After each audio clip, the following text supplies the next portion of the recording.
찬송가 545장을 찬송하시겠습니다.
함께 기도하겠습니다. 믿음으로 걸어가는 우리의 삶이 되도록 기도하겠습니다.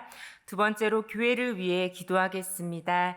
다음 주 가을 특별 새벽 기도회에 예비하신 은혜를 부어주시고 우리 각자의 신앙 가운데 감사를 회복시켜 주시길 기도하겠습니다. 끝으로 기도주관 중인 박규성 위임 목사님께 가까이 만나주시고 말씀과 기도로 새로워지는 은혜 주시길 기도하겠습니다. 이 제목 가지고 다 함께 기도하시겠습니다.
오늘 우리에게 주시는 하나님의 말씀은 고린도후서 13장 1절에서 10절 말씀입니다. 신약 299쪽에 있습니다.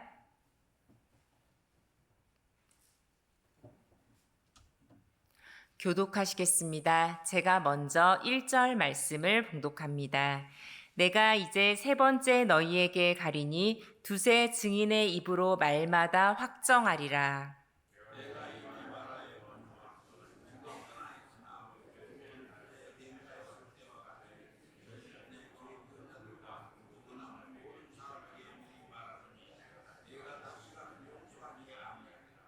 이는 그리스도께서 내 안에서 말씀하시는 증거를 너희가 구함이니 그는 너희에게 대하여 약하지 않고 도리어 너희 안에서 강하시니라.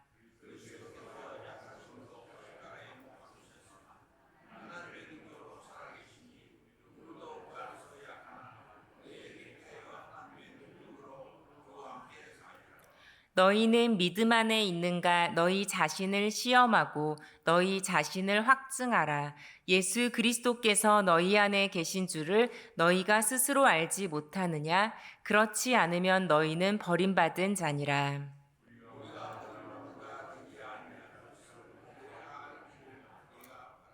우리가 하나님께서 너희로 악을 조금도 행하지 않게 하시기를 구하노니 이는 우리가 옳은 자임을 나타내고자 함이 아니라 오직 우리는 버림받은 자 같을지라도 너희는 선을 행하게 하고자 함이라.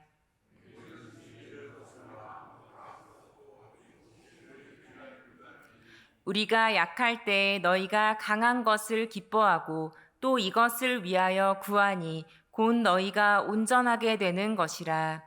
그러므로 내가 떠나 있을 때에 이렇게 쓰는 것은 대면할 때 주께서 너희를 넘어뜨리려 하지 않고 세우려 하여 내게 주신 그 권한을 따라 엄하지 않게 하려 함이라. 아멘. 샬롬. 이 새벽에 신실하신 하나님의 은혜가 함께 하시길 축복합니다. 네, 저도 몰랐는데 뒤에 공사를 하고 있는 것 같은데 오시는데 그 불편함 있으셨을 것 같아요. 조심해서 또 이동하셨으면 좋겠습니다. 네, 뇌 병변으로 휠체어를 타고 있는 대학생이자 여러 권의 책을 낸 저자인 또 유튜버인 김지우 씨의 이야기를 소개합니다. 최근에 의심하지 않는 마음이라는 여행 에세이를 냈습니다. 여러분, 뇌 병변으로 휠체어를 타고 있는데 여행 에세이를 낸다는 게 가능한 일일까요? 네, 휠체어를 타고 그냥 가까운 곳만 가는 것이 아니라 전 세계를 누비며 여행하는 것이 가능한 일인지 잘 짐작이 가지 않습니다. 그런데 이분의 사진을 보니까 저도 아직 한 번도 가보지 못한 스위스 융프라우 앞에서 휠체어를 타고 찍은 사진의 모습이 참 밝아 보였습니다. 그녀에게 여행의 의미를 질문했던 이렇게 대답했는데요. 여행의 의미는 내 경계가 어디인지 알아가는 것이라 했습니다. 여행을 하다 보면 이분은 이제 신체의 자유가 아무래도 좀 다른 분보다 적기 때문에 좀 여행을 하다 보면 새로운 모습을 발견한다는 거예요. 아, 내가 이거 할 수 있는지 몰랐는데 이런 것도 내가 할 수 있구나. 저것도 할 수 있구나. 새롭게 발견하면서 점점 경계가 넓어지는 것을 느낀다고 합니다. 경계를 알아간다, 또 경계가 넓어진다라는 말이 참 좋게 들리는데요. 이분은 그러니까 좀 자신의 몸에 대해서, 신체에 대해서 많이 생각을 하시다 보니까 자기 자신에 대해서도 더 많이 성찰하고 또 도전을 했던 것 같습니다. 자신의 경계를 알고 그 경계를 넓히는 지혜가 우리에게도 있기를 축복합니다. 그런데 신앙생활을 하는 우리도 때로는 우리의 믿음의 경계를 알아가고 그 경계가 넓어지는 경험이 필요합니다. 그냥 머물러 있으면 예전에 강력했던 믿음도 어느새 흐릿해지기 때문입니다. 본문에서 사도 바울은 고린도 교회에 세 번째 방문할 것을 이야기하면서 계속 바울에 대해 의혹을 제기하는 사람들에게 도리어 이렇게 도전합니다. 5절 말씀을 읽겠습니다. 너희는 믿음 안에 있는가? 너희 자신을 시험하고 너희 자신을 확증하라. 예수 그리스도께서 너희 안에 계신 줄을 너희가 스스로 알지 못하느냐? 그렇지 않으면 너희는 버림받은 자니라. 네, 뒤쪽에 너희는 버림받은 자니라가 너무 강하게 느껴지는데요. 왜 이렇게 사도 바울이 강하게 말했는지는 좀 나중에 다시 말씀을 드리겠습니다. 이 말씀에 보니까 내가 오랫동안 교회에 다니고 있으니까 내가 당연히 믿음이 좋겠지, 내 안에 당연히 예수 그리스도께서 계시겠지 라고 생각하지 말고 믿음 안에 있는가 자신을 시험하고 확증하라 말씀합니다. 정말 내 안에 예수 그리스도께서 계신지 확인하라는 말씀입니다, 여러분. 사랑하는 성도 여러분, 여러분 안에 예수님이 계십니까? 자신 있게 응답하실 수 있어서 참 다행입니다. 네, 여러분 안에 계신 예수 그리스도의 향기가 여러분을 통해 전해지고 있습니까? 네, 질문하고 싶습니다. 이름 없어도 괜찮아라는 책에 소개된 내용입니다. 한국 유리의 창업자인 고 최태서 회장의 이야기인데요. 이분이 일제강점기 만주에서 사업을 시작했습니다. 어떤 일을 했냐면 주로 중국인과 일본인 사이 중개무역을 하셨어요. 근데 한 번은 기차로 좀 많은 콩을 수십 회차 분량의 콩을 일본인에게 사들여서 그것을 중국 상인에게 매매하는 그런 계약을 했습니다. 근데 계약금을 받았는데 그때부터 굉장히 콩 가격이 폭등을 하는 거예요. 아마 그 사업을 하시는 분이라면 누구나 고민이 되는 상황이라고 생각이 듭니다. 왜냐하면 그 계약을 그냥 파기하고 위약금을 좀 물어주고 콩을 좀 더 가지고 있다가 더 큰 금액을 지불할 사람에게 팔면 되잖아요. 네. 그런 계산은 다 할 수 있잖아요. 그래서 이 원래 계약을 했던 중국 상인도 이 상황을 너무나 잘 알고 있었기 때문에 당연히 이 계약이 파기될 것이라고 생각을 하고는 만나러 왔습니다. 그런데 이때 이 최태서 회장이 원래 계약했던 그대로 금액을 조금 더 올리지 않고 계약을 파기하지 않고 미련 없이 물건을 넘겼습니다. 콩 가격이 오르고 있었잖아요. 급등하고 있었잖아요. 더 많은 이득을 볼 수 있는 상황이었음에도 불구하고 신용을 지켰습니다. 이 중국 상인이 소문을 냈어요. 이분에 대해서. 이런 상황에도 신용을 지킨 사람이다. 그리고 소문만 내지 않고 그 상업을 하는 모든 분들에게 또 공문을 발송을 했습니다. 눈앞의 이익에 흔들리지 않고 계약을 그대로 지키자 이분에게 많은 계약이 몰려들기 시작했습니다. 성도 여러분, 예수 믿는 사람은 깨끗해야 합니다. 정직해야 됩니다. 선해야 합니다. 그리스도인은 예수님이 우리 안에 계시기 때문에 욕심대로 내 이득만을 쫓을 수 없다라는 것을 반드시 기억하시기 바랍니다. 예수님이 여러분 안에 계십니까? 네, 그렇다면 예수님이 없는 사람과는 다른 삶을 살아갈 수밖에 없다라는 것도 반드시 기억하시기 바랍니다. 네, 사도 바울은 오늘 본문에서 고린도 교인의 어그러진 삶, 죄 많은 삶을 보고 아파하며 권면하고 있습니다. 우리 본문에서는 명확하게 드러나지 않지만 어떤 주석서에는 이 고린도 교인들이 좀 굉장히 심각한 성적인 문제가 있었다라고 해요. 그래서 굉장히 아픔 가운데 사도 바울이 이 편지를 쓰고 있는데요. 그렇기 때문에 아까 이제 제가 함께 읽은 5절 후반부에 예수님이 너희 안에 있는 것이 확인이 안 되면 버림받은 자라는 이 표현이 굉장히 강하다라고 말씀을 드렸었는데 바울이 이렇게 강력하게 고린도 교인을 권면한 것은 그들에게 바라는 삶의 모습이 있었기 때문입니다. 목자의 마음으로 또 신앙의 아버지의 마음으로 바라는 삶의 모습이 있었기 때문에 그렇게 좀 강력한 어투로 그렇게 표현을 했었는데요. 어떤 삶의 모습인지 우리 7절 말씀 다시 한번 읽겠습니다.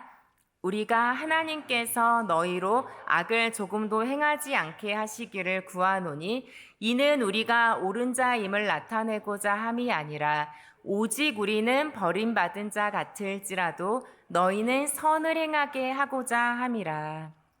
아멘. 후반부에 너희는 선을 행하게 하고자 함이라. 네, 사도 바울은 고린도 교인들이 악을 행하는 것이 아니라 우리 예수님을 믿으면서도 그냥 아무 죄책감 없이 악을 행하는 것이 아니라 선을 행하는 삶 살기를 진심으로 바랬습니다. 이어서 9절 말씀 읽겠습니다. 우리가 약할 때에 너희가 강한 것을 기뻐하고 또 이것을 위하여 구하니 곧 너희가 온전하게 되는 것이라. 또 후반부에 너희가 온전하게 되는 것이라. 네, 사도 바울은 본인들이 그렇게 죄악 속에서 살아감에도 불구하고 끊임없이 사도 바울을 공격하는 고린도 교인들이 온전하게 되기를 진심으로 바랬습니다. 사랑하는 성도 여러분, 예수님이 우리 안에 계시기에 우리는 선을 행할 힘이 있음을 믿습니다. 또 어그러지고 연약한 모습이 있지만 여러분의 약점을 여러분들이 제일 잘 아실 거라 생각합니다.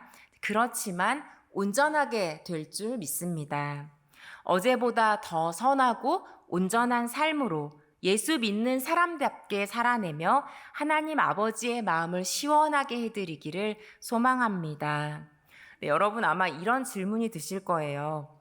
세상에서는 많은 사람이 그렇게 선하고 온전하게 살지 않아도 저보다 잘 먹고 잘 사는데요? 이런 생각 하시는 분들 있으시죠? 솔직히. 네. 당연한 생각입니다. 네, 그렇지만 톨스토이의 잠언 하나를 소개하고 싶습니다. 깊은 강물은 돌을 던져도 흐려지지 않는다. 네, 여러분 이 말 한 번씩은 들어보신 적 있을 겁니다. 깊은 강물은 돌을 던져도 흐려지지 않는다. 네, 얕은 강물은 강풍이 아니라 아주 약한 미풍만 불어도 잔물결이 일고 강풍이 불면 거친 물결이 요동치게 됩니다. 네, 강물의 비유를 우리 사람들이 살아가는 그 삶에 빗대어 생각해 보면 어떨까요? 심지가 굳고 강한 사람, 네, 그리고 이렇게 새벽을 지키시는 분들은 아마도 웬만한 시련에 바람이 불어와도 그 뜻이 흐려지지 않는다 믿습니다. 그러나 심지가 굳지 못하고 허약한 사람은 뿌리 깊지 못한 나무와 같아서 시련의 바람에 휩쓸려 꺾이고 맙니다. 여러분, 우리를 흔들고 진리의 말씀이 우선이 아니라 다른 것들이 우선이다, 돈이 우선이다, 또 내 이득이 우선이다 말하는 그런 흔들리게 하는 것들에 흔들리지 마시기 바랍니다. 우리를 진리의 말씀 위에 서지 못하도록 육신의 정욕, 안목의 정욕, 이생의 자랑이 때때로 우리를 흔들지라도 흔들리지 않는 한없이 깊은 진리의 말씀 위에 서시길 부탁드립니다. 그리하여 우리의 삶에 예기치 못한 돌풍을 피할 수는 없다 하더라도 우리 스스로를 말씀 안에서 단련하여 지혜의 수심이 깊어지시기를 부탁드립니다. 사랑하는 성도 여러분, 이 하루도 믿음 안에 있는지 스스로 확증하시기 바랍니다. 지금 여기 내 삶의 자리에서 내 안에 예수 그리스도가 살아계신지 살펴보시기 바랍니다. 여전히 우리 삶 속에 있는 악한 마음과 행동, 어그러진 마음과 행동은 이제 다 버리고 선하고 온전한 그리스도인의 삶으로 부르시는 우리 하나님께 응답하시는 삶 되기를 진심으로 기원드립니다. 함께 기도하시겠습니다. 참 좋으신 하나님, 우리를 사랑하시고 부르신 주님의 은혜에 감사드립니다. 하나님, 이 새벽을 깨우는 모든 성도님들 안에 우리 예수 그리스도께서 살아계심을 믿습니다. 우리 주님께서 우리 안에 살아계시기에 우리의 삶의 모습도 달라질 수 있도록 은혜 베풀어 주시옵소서. 예수님을 믿지만 또 교회 생활 열심히 하고 있지만 여전히 자랑 삼고 싶은 이 세상의 것들을 버리지 못한 우리의 모습들이 있습니다. 하나님, 주님께서 우리를 정결케 해주시고 깨끗게 해주시고 새롭게 해주시옵소서. 하나님, 여전히 내 이득 앞에서 악한 언행, 또 어그러진 말과 행동, 또 하나님이 기뻐하시지 않는 모습 우리 안에 있다면 하나님 우리 승리교회를 거룩하게 해주시고 정결하게 해주시고 새롭게 하여 주시옵소서. 그리하여 주님께서 기뻐하시는 모습으로 함께 주님을 찬양하며 예배하는 거룩한 공동체가 될 수 있도록 함께하여 주시옵소서. 하나님 승리교회 성도님들 각자의 삶의 자리 가운데 붙들어 주시옵소서. 하나님 날마다 견고한 그 주님의 말씀 위에 서게 하여 주시고 그리하여 주님께서 기뻐하시는 깊은 물과 같은 우리 삶이 될 수 있도록 붙들어 주시옵소서. 작은 것에 흔들리지 않게 하여 주시고 또 하나님의 말씀이 아닌 다른 것을 따라가지 않게 하여 주시옵소서. 하나님 아버지께서 기뻐하시는 삶의 모습으로 선하고 온전한 삶으로 주님의 마음을 시원케 해드릴 수 있도록 우리를 붙들어 주시옵소서. 주님께 우리의 작은 삶을 올려드리며 이제는 우리 주 예수 그리스도의 은혜와 하나님의 사랑과 성령의 교통하심이 믿음 안에서 선하고 온전한 삶을 살아내길 소망하는 성도님들 위해 축복으로 주신 가정과 일터 위에 나라와 세계 위에 영원토록 함께 하시기를 간절히 축원하옵나이다. 아멘. 네, 우리 이 시간 가지고 나오신 기도 제목 위해서 간절히 기도하시겠습니다. 이 새벽을 깨우며 주님께 드리는 기도에 주님 응답하실 줄 믿으며 예수님 도와달라고 내 힘으로 어쩔 수 없는 그 모든 일들을 예수님께서 주장해 주시고 우리 길을 인도해 주시고 우리에게 주신 모든 가정 또 우리 일터를 축복해 달라고 우리가 선하고 온전한 모습으로 그곳에서도 그리스도인으로 설 수 있도록 하나님 우리에게 성령의 능력으로 함께 해 달라고 이 시간 간절히 기도하시겠습니다.